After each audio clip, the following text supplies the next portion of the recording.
মানুষ চেনাটা সত্যি খুব কঠিন, মানে খুবই কঠিন। আমি বলবো না যে আমি চিনতে পারি, বাট হ্যাঁ, কঠিন হলেও কিন্তু তুমি অ্যাটলিস্ট একটা মানুষকে খুব যদি অবজার্ভ করো, আমি খুব ভালো অবজার্ভ করতে পারি, যদি খুব অবজার্ভ করো তুমি বুঝতে পারবে যে মানুষটা অতটাও ভালো না যতটা দেখাচ্ছে।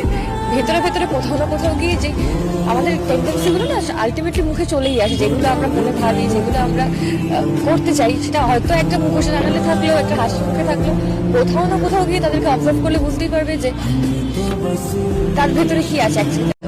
মানুষ চেনাটা সত্যি খুব কঠিন, মানে খুবই কঠিন। আমি বলবো না যে আমি চিনতে পারি, বাট হ্যাঁ, কঠিন হলেও কিন্তু তুমি অ্যাটলিস্ট একটা মানুষকে খুব যদি অবজার্ভ করো, আমি খুব ভালো অবজার্ভ করতে পারি, যদি খুব অবজার্ভ করো তুমি বুঝতে পারবে যে মানুষটা অতটাও ভালো না যতটা দেখাচ্ছে। ভেতরে ভেতরে কোথাও না কোথাও গিয়ে যে আমাদের টেন্ডেন্সিগুলো না আলটিমেটলি মুখে চলেই আসে, যেগুলো আমরা মনে ভাবি, যেগুলো আমরা করতে চাই, সেটা